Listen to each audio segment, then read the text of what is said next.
Hey guys, Ash here from C4E Tech along with my co-host Simujector Tool and my trusty Milo. Welcome to another episode of Ash Answers. AshAnswers is a show where we answer the questions that you ask on Twitter using the hashtag AshAnswers. People are gonna picture the Simujector saying it. My co-host. So, without further ado, let's get to the questions. How do you pick questions for AshAnswers? Do you read all the questions? Until what time you read all this before shooting video? Yeah, so this is something I've meant to tell people all the time, and it's like almost every show I think of, okay, let me talk about this tomorrow, and then I forget it. So a big thank you to Manish for actually posting this question. So guys, the best Sundays AshAnswers goes live. So any questions sent on Sundays, odds of them getting picked are very less, because when I'm searching for the hashtag, I go back till about Monday, because Sunday we get a lot of retweets and everything, so that kind of takes up my feed, so I can't They also really have the hashtag. Yeah, so they also have the hashtag, so your question might get lost. So Sunday is not a good day to post questions.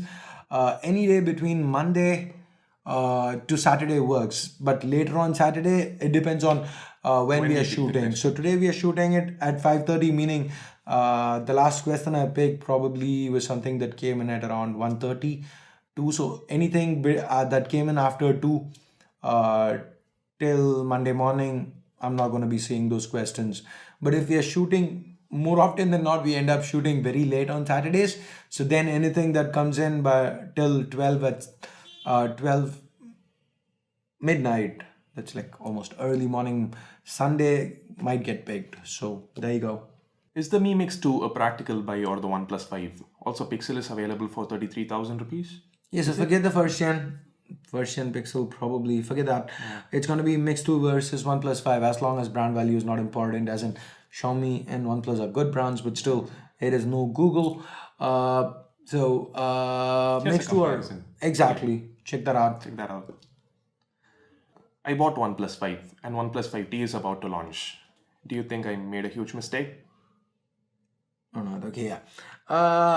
Guys, there's no huge mistake over here. It's just that brands are, when you look at computers, what are phones? Basically smaller computers. When you look at computers, once in how long do you upgrade? So computers were the first computers. So you upgrade it like once in 5 years maybe. And then came laptops. So they made a lot more things non-swappable. And then that became something you upgrade once in a few years. And then there came smartphones. And with smartphones, now they want to make you upgrade every year or once in 2 years at least. And now they want to make that even shorten that more. And that's why you see half-year upgrades. And half-year upgrades generally don't work well for brands. But for a brand like OnePlus, it seems to work, because OnePlus is selling only one phone. As in, they only have one price segment that they're dealing with. That is the flagship, the premium tier 1 flagships, or the late 20s, early 30s is what they're playing around with right now over the last few years. So they have only one phone a year. And now that's 2 phones a year, and it still gets enough coverage. But for a brand like LG, if they start doing multiple phones, multiple flagships, or even Sony, they've had issues selling multiple flagships.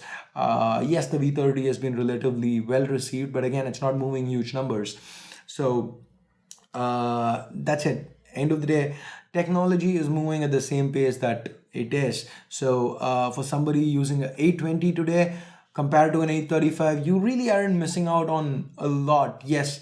Or let's look at Apple. Somebody using a A9 or a A11 Fusion, A11 Bionic. What to say it? A11 Fusion. What the hell is wrong with me? Yeah. You aren't really losing out on a lot. Right, yes, the AR stuff is there, I don't disagree, but it's still very much. It's still a phone. You talk to people, you message people, you shoot pictures, you play games, and for all that, the A9 still works very well. Maybe even the A8 might still, perform reasonably good. So, it's a myth of, trying to shove it down our throats that, a couple of years back, you're on the OnePlus 1 and the OnePlus 2 comes out, you're like, okay, I'll buy it. And the OnePlus 3 comes out, and the OnePlus 3 comes out, you're like, my phone is like, there have been 2 newer phones. But now for somebody using a OnePlus 3, the OnePlus 5T is coming out, been 4 phones that have come, 3T, 5, now 5T. Oh yeah, let me upgrade. So that's the kind of mentality, that's what they're trying to, it's in a subliminal messaging maybe, kind of preying on your subconscious to make you upgrade and buy more phones is what brands are trying to do.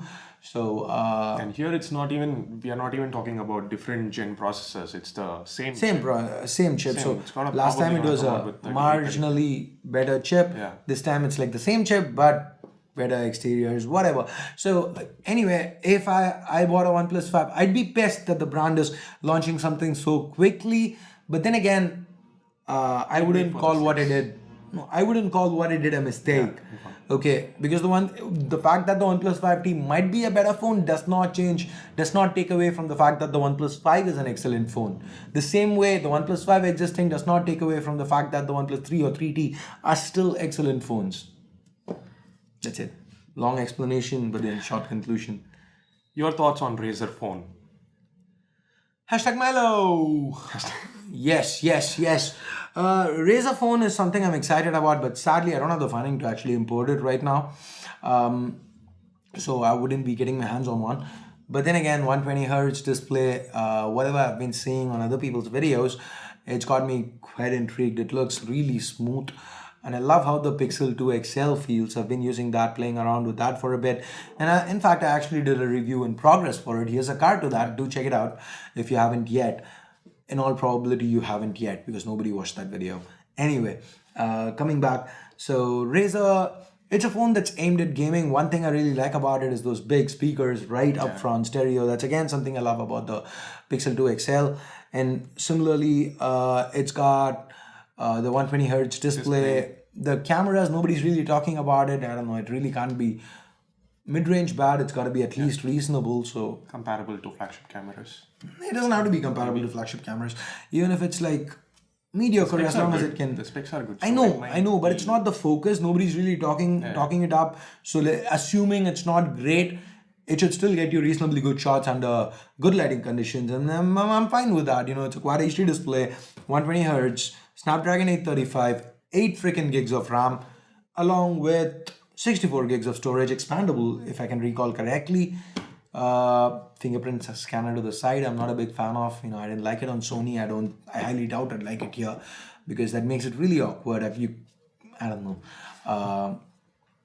So yeah, kind of interested. The difference between gaming PCs and regular PCs, it's like the difference is much larger than the difference between a gaming phone and a regular phone. Exactly, because you don't have custom GPUs or anything. Exactly. So the 835 is the best processor out there from Qualcomm. So it's a mobile platform. Whatever be it a regular flagship phone or a gaming phone, it's gonna have to utilize 835 chip. Yep. So here's how it goes, right? The CPU and GPU are interlinked with mobile platforms, SoCs for phones. Rather, with a PC or something, if you want performance, if you want a work PC, you want something CPU intensive, then you buy that CPU, and then you cut corners with a GPU. When you want a gaming intensive laptop or a PC, you could even put in an i5 on it. You don't need to go i7. You don't need to go Threadripper. You just put in an i5 or a Ryzen 5, and then you just add a 1080 Ti, and you go all out. Or you could actually even add a 1070 Ti that we actually have here. This is going to be one of the first GPU videos that we're going to be doing quite soon. You should probably see it on Monday or Tuesday or something like that. So you could even add something like this. I just picked it up because it was like right behind me. Okay, and I just put the box on water. It's nice. So anyway, talking about water, let me take a drink. So suppose some brand decides to add a 120Hz display in their flagship phone next year, then there's nothing to tell apart, right?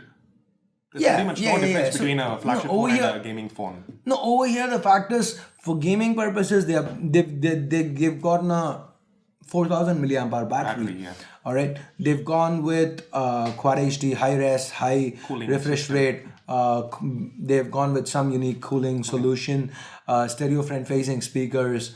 So that's what they've done. I would have loved to see a headphone jack on it, but again, jack's dead.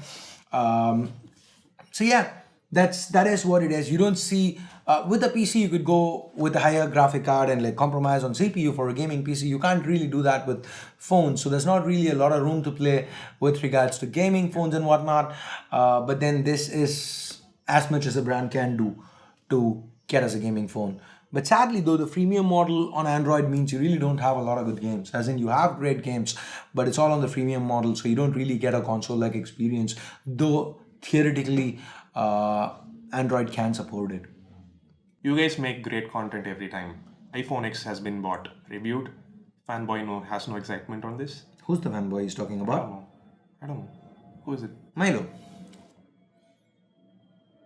All right, so yeah, here's where you put your Card. How's that? Fully.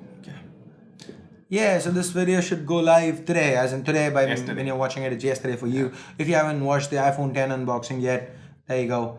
We haven't bought the phone, we just borrowed it from one of his friends. Borrowed from one of my friends. Yeah, so that's just the unboxing and hands-on. We don't know if you're gonna be reviewing it. Depending on your response to the unboxing video, we might or might not purchase it.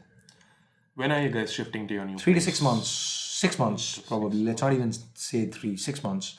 We've got we've bought the place. The next thing to do is renovate it. So we've got all that happening. Thoughts on Nokia 2 launching with Snapdragon 212? That's a 2-year-old chip. Snapdragon 212, if you don't know, it's a quad-core Cortex A7. And I haven't seen a A7 setup outside of those weird TV boxes that, with, what is that, Rock chip and AM logic and those kind of non-mainstream manufacturers. That's where I see A7. So Snapdragon 212 was a chip that came out way back in towards the start of 2015. So it's almost 2015-16. We are at the end of 17. So it's almost 3 years old. And there's a whopping 3 gigs of RAM. Oh, not 3 gigs. Not 3. 2 gig. 1.5 gigs of RAM. Okay, I'm sorry, I'm still wrong. 1 gig of RAM, the behemoth of RAM. I don't know, guys. Yeah, I like some things that Nokia is doing, like the promised patches, updates. Those are really cool. Stock Android is cool. Their build quality. And an inexpensive flagship phone. That's cool. HMD Global's build quality has been fantastic. No matter if it's a $9,500 phone, the Nokia 3, it was excellent. But 1 gig of RAM, they're marketing the 4100 mAh battery on it, calling for 2-day battery life.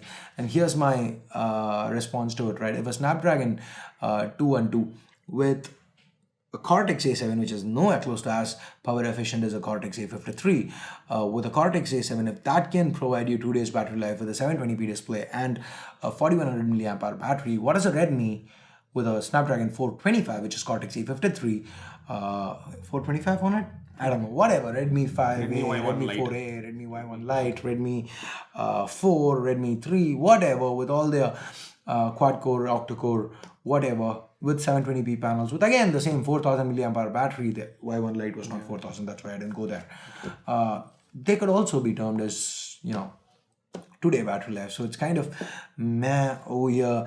The Nokia 6 was an exception. It punched well above its weight with regards to performance. I didn't expect it to perform that well given the internals, but it did. The 5 and 3 were hard. The 2 is sad. Just sad. 3 the 8 was barely good. usable, right? Yeah. I mean, I really want to hate the 3, but after the enhanced feel I got with it, that kind of gives me a little bit of a soft spot towards the 3. Something we both miss in flagships. Yep. But then again, the 8 was very good. But I still get what Nokia is trying to do over here, because this low-end segment is where there are a lot of people buying phones, and now once they hear the name Nokia, they're gonna throw money for brand value. At $7,500, do you want to buy a Nokia or do you want to buy a Xiaomi? If you're gonna go and ask somebody who really doesn't know much about technology, what are they gonna say? They're gonna say Nokia. And of course, the phone looks and feels great, so odds are they're gonna pick it up, and that's what they're trying to do. You can't really fault a brand over here for, It just means, end of the day, if you want to blame someone, we can blame you. You guys need to share our videos a lot more so that it reaches more people and they get to know about other low-cost phones. So yeah, go ahead, share videos. What's your primary device? I don't have primary devices. So Currently, no, currently I'm using the Pixel 2 XL. I feel it is incorrect for a reviewer to have a primary device and use a phone as a secondary and then review it. Because end of the day, a review is what you're going to base your buying decisions off. And I can't really do a review if I haven't used the phone as my primary. As in, if I'm not using it as my primary, how can I ask you to buy or not buy it as your primary? It makes no sense, right? So I don't put my second SIM into phones. Right now I'm using the Pixel 2 XL, which means my primary Vodafone is in the Pixel 2 XL. My secondary Geo is in my wallet. I don't put it in other phones, because then if I put it in a different phone, then I'm going to have the urge to actually, probably swap WhatsApp onto it and then use it over there for data and all that. I'm like, nah, let me pay Vodafone this time. I'm going to use it. That's exactly what I did when I was testing the iPhone 8 Plus as well. So single SIM phones. Yeah. It's annoying. Yes, I mean, Apple's Apple, but then Google, when Samsung, everybody can give dual SIMs for India. It's like one of the things I hate about the Pixel 2s. Have you created your own LUTs for grading footage? Won't that change with the new studio? Yeah, so we don't really do LUTs because we're still shooting custom. We're not really shooting S-Log 2 or S-Log 3. We used to, but right now we don't really. We just add a few color corrections here and there, and that changes based on how far away the lighting is. We don't have set up, so that changes every week. So we don't have set LUTs. So it will change, but then it doesn't really change for us because we keep having to redo it every video. Lighting setups. Threadripper build will be a new PC build, or you'll be upgrading your existing PC with it? It's going to be a new build, but that would probably end up being my build.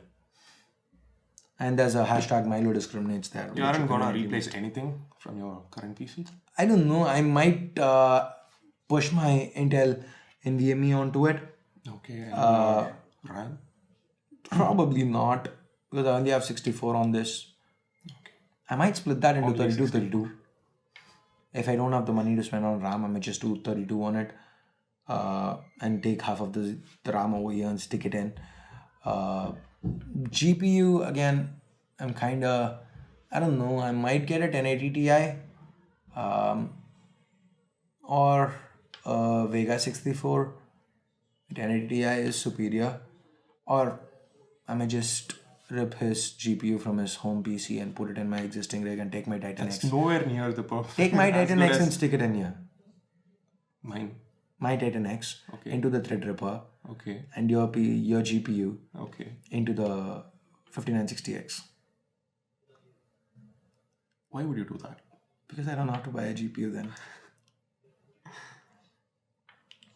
Your B-rolls are great. By the way, how you guys make your smartphone to stand vertically without any support? Curious to know. We actually showed this in one of the previous episodes. Do you remember? I guess. I don't remember the episode number though. You want it? You want it. Ow. Battery, phone, stand. Yep. Done. That is it. And as long as, so this is what I was doing. This is how I broke the A7 2017. I did, the one time I did. So it was like this. At the, I was shooting on the terrace for a shot, and then a little bit of wind, and it fell like this. And that's it, it shattered. That is all that happened. Just this fall shattered. Luck. Sundar, you can say your tagline here. Because, accidents do happen. That's his catchphrase now. Why don't you use a green screen instead of textured wall? New background every time. Sounds cool? So, see, this is exactly over here. All right. So if we were to shoot with a green screen instead, now that light will bounce back onto us. So then you'd see a green cast. So for us to make a green screen happen, we'd have to be at least another feet or two in front.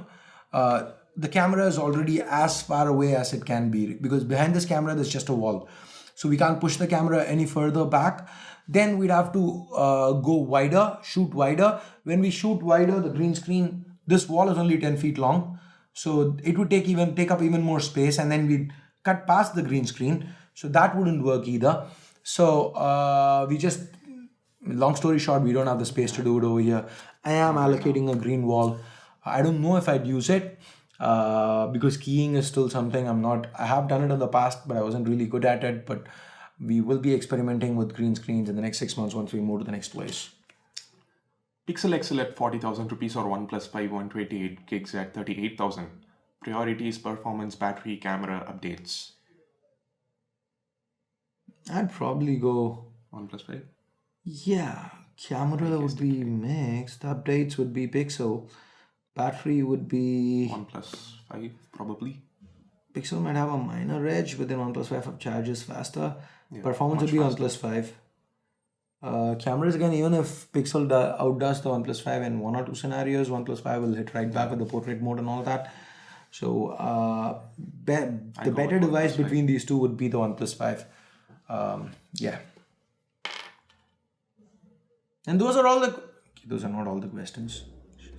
Why are most Indian swiping? Why are most Indian YouTubers still not switching to Red ecosystem? Is it because it's quite expensive or the availability? So you understand, in ad rates in India are like 1/6 of what it is in the West.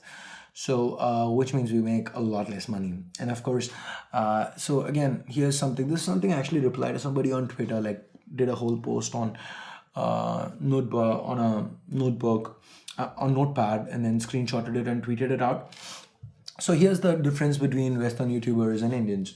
So basically, in the West, brands releasing flagships always launch it first in Western markets, and the West gets first. Units. Yeah, first review units go out there, and the Indian launch is always like 2 to 4 weeks later, like the V30. You've been seeing coverage in the West, and in India. I will tell you the story later on where I don't mention the brand, and then you can connect the dots. In a future episode, I will tell you a very interesting story about this, but then I'm not going to mention the brand then, so you can connect the dots over here for those regular viewers, a little something. So anyway, I can't go into that story here, but anyway, with different brands, there are different things. We don't get the flagship phones on time, so by the time we get it, everybody's covered it, and all those people who are interested in buying these flagship phones have already watched it. So then we don't get a lot of traction on it, meaning we're gonna have to deal a lot more with the mid-rangers and the Chinese premium phones and all that stuff, right? So these phones, you don't have a long-lasting phone. Like who remembers the K8 Note? It was hot the first week it came out. So all these mid-rangers, like the 10G, all right, so it was hot for about 3 weeks, and then the viewership goes like this. So which means, say MKBHD gets iPhone 10, his video goes up, and that's like a 1 year thing, almost a year. And even a year later, when iPhone's price drops, it still ranks. It's still, the views keep coming. But with for Indian YouTubers, tech YouTubers, the mid-range phones, the cycle is a lot shorter, which means you need to cover more phones to, keep running, keep the channel running. So we don't get the amount of production time. The only way to do it is probably do something as crazy as we do to try to maintain a semblance of not compromise on quality, but at the same time have a higher quantity. Then we often end up working like we come in at like 7, 8 in the morning, if not earlier. I do come in early at times. I do come later at times, and we work till 8, 9, 10. Yesterday night, what time did you leave? 3 in the morning. So 3 a.m. is when he and Shahrukh left. And a couple of weeks back, we worked till 9 a.m. the next day once. And you all know how many days we end up shooting AshAnswers at like 2 and 3 in the night. So that's the only way we can maintain quantity and quality. So all these together, it just means we don't make enough money to invest in the Red ecosystem unless and until we have big sponsors or something lined up. And frankly, today, it's great for me to say a shot on Red, but I really feel we can make good quality videos even with, something like a A6300 or a A7S II. You can still shoot excellent videos for YouTube. red is kind of overkill. The FS7 is overkill, but then I still am using it. I don't deny it. And maybe someday we'd buy a red camera, but then as of today, I highly doubt we are maxing out the FS7's capabilities. So that's again, a long explanation. Do you think iPhone 10 is an innovative product from Apple, and is Apple even innovating? I knew it. What is there to know? Yesterday night he was here doing the iPhone 10. I've not even seen the phone. How do I answer this question? Alright guys, it's mostly about Apple doing things right rather than doing the right things. Apple bringing OLED display to their iPhone like 2 or 3 years back would have been amazing, but they didn't. But they did now, and it's amazing. I read a few articles on Ars Technica. You're not gonna do this now. What? Nothing. So the OLED. So the OLED display, it's kind of it's awesome actually. I read an article on Ars Technica as in how the display is kind of better than the one on the Pixel 2 XL and sometimes even better than the Galaxy Note 8s. Don't want to post about. See, if I say this, you're gonna be like, "See, he's the he's." I'm not saying anything. I didn't say anything. See, that's why I quoted 1 or 2 sources so that he doesn't put it on me. So yeah, that's what it is. Apple doing things right rather than doing the right things. Okay, who produces the panels? Samsung, of course. So you're telling me Samsung produced a better panel for the iPhone 10 than their own Note 8? They just customized it for their iPhone. Okay, I'll believe it when I see it, if I see it. You will. And what else? The notch. Swipe. The notch is kind of annoying. So we probably might not see it in the next iPhone. Probably. Do you use Nvidia Shield TV? So how useful is it in India? Planning to get one. See, the Nvidia Shield TV that I use, that's probably my favorite piece of tech. Probably, more than favorite piece of tech, it's probably my most used piece of tech. Of course, barring my camera. No, I actually think I use my Shield TV more than the camera. I'd use the camera for 2 hours a day. I'd probably use the Shield TV for 2 hours a day too. So it is excellent because, Netflix, Amazon, you can do all this with something like a Chromecast as well. I don't deny it, but then this is so damn freaking smooth. Kodi, Plex, Nvidia, Kodi, Plex, Amazon Prime, Netflix. It's got Chromecast built in. So, Hotstar is not available as an Android TV app, but then you can still cast it. So it is just all around awesome. And it gets the finer things right, okay? So something like, Bluetooth connectivity to a speaker, it automatically connects. With some TV boxes and stuff, you need to manually hit it. Sometimes it pairs, sometimes it doesn't. But then over here, it does almost everything flawlessly. And it comes with a controller as well. I don't really use it a lot. I don't game a lot on it. But if I wanted to, I could. So sometimes if I'm like... Use voice commands. Voice commands again, but then I've kept throwing my remote around a lot and I think the mic is kind of damaged. So it's been 2 years. Because, What? Accidents do happen. So yeah, anyway, it is a wonderful piece of hardware and it's being updated now for 2 years, constant updates with no end in sight yet. So I really like it. And it might not be the most price effective option because there are other things that can get that, whatever it does, it can get it done. And I'm not even getting into game streaming and all that.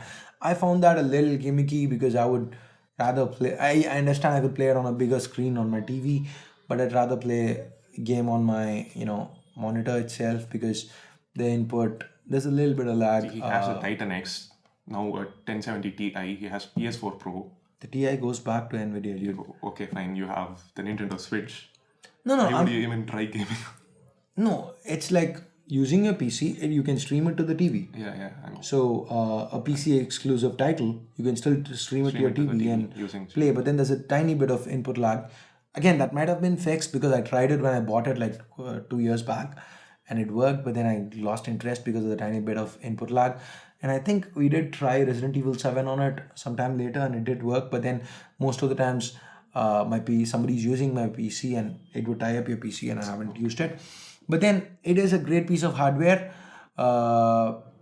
If you want the best TV box out there, if you want to buy a dumb TV and make it smart, if you buy a smart TV like a TCL TV or a Woo TV, which have like horrible interfaces which aren't really fast at all and you really can't do much with it, but then you want the best experience for your TV possible, then the Nvidia Shield TV is the way to go. If you want to buy a smart TV and make it actually smart, go for the Shield. The best experience possible.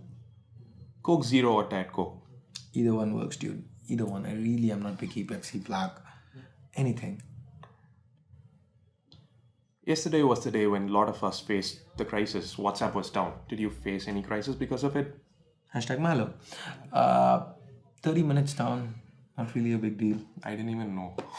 I knew it because a couple of messages didn't go out. But then I was like, it's probably me. Bad connection, something, my net is down, whatever. Didn't really care. And then I just came online to check. It was not me. And it was like, okay, it's down. Cool. It's not just me. Awesome. Then I don't have to care about it. And it actually helped. A couple of people are like, why, dude, I messaged you a long time back. Dude, WhatsApp was down. That's why I didn't reply to you. Now that smartphone cameras are becoming better by the day, will they replace DSLRs of the professional photographers in future? No. There's just absolutely no way that's happening. And I'll tell you why. At least not for the next 10 years-ish. They will... Probably never. Mobile phones will never have as big sensors as DSLRs. The only way it happens is if DSLR sensors also keep getting compressed. Okay. And the form factor, like you look at something like a mirrorless camera, it's quite thin. So if you probably added like something with a moto mod-ish kind of way. Actually, now is a good time to talk about the Light L16. Okay. The one with 16. Yeah. 16 lenses is still a small sensor. It's not going to replace DSLR. You're not going to get the f1.1 aperture on a 1-inch sensor kind of thingy on it. Or a full frame sensor is what I meant, not a 1-inch sensor. But it seems better than a smartphone camera, even the best of smartphone cameras. It would be better than a smartphone camera, but it is not going to replace a DSLR is what I'm saying. Yeah. So you can replace super zooms eventually. You can replace point and shoots. They've already been replaced. But then again, DSLRs, what you can do with a sensor this big, okay, in this size body, you can definitely do a lot more with this big body and a sensor that's much bigger. It is as good as this gets. That will also get better is what I'm trying to say. So that's the same reason why a tablet or a smartphone can never outdo a PC, because what you can do as good as technology SoCs get on a smartphone, take the same technology, instead of passive cooling, give it active cooling, put it in a much bigger chassis. Then of course you're gonna remove all battery restrictions because it's running off power, and there you go. The PC is always going to be much more powerful. And I know occasionally there's going to be a new product that's going to come out and say we did perform better than a laptop from 2 years back or something like that. Again, any resemblances to anything alive or dead is purely coincidental. It is what it is. Technology improves, everything's going to improve. So I don't see smartphone cameras replacing DSLRs for professional photographers. For your hobbyist who just likes to shoot a couple of friends' weddings and stuff, then of course, they can still take this out and go, hey, you know what? I've got something called a portrait mode. Let me use that. Hey, there you go. Awesome, cool. Yeah, and maybe around 2 or 3 years back, you wouldn't have settled for a smartphone camera. You would have wanted better quality and you would have opted for a DSLR. But now the difference is like getting close. Honestly though, for my own wedding reception, I ended up taking selfies. Oppo N1. No, not the N1. Oppo Find 7a. I love the Find series. Yeah, I took a lot of selfies. I didn't like the post DSLR pictures of the wedding photographer and all. I said, I'm not gonna post for anything. If you can get candidates, or I'm gonna be happy walking around shooting selfies with my friends, and that's what I did. So that kind of replacements will happen, but still the professional guy, the guy who comes in, the wedding photographer, is always gonna have a DSLR.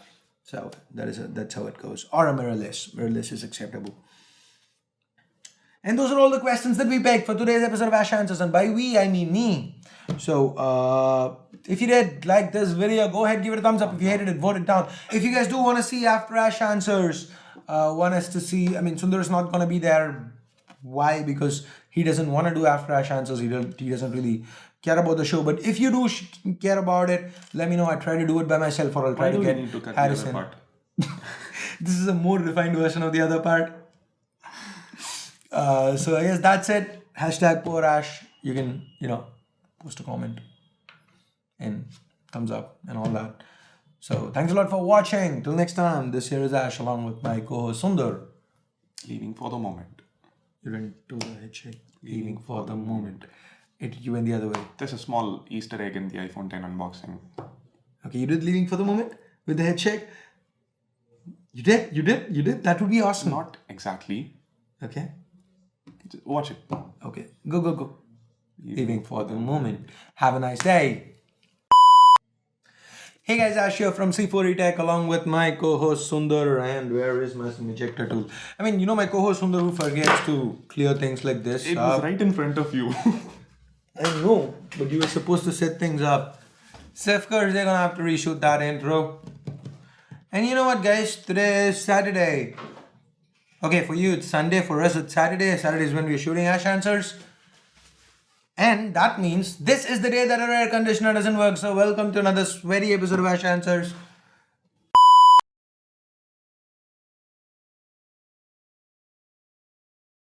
See, now he's... and I am obviously going to have to cut all this out.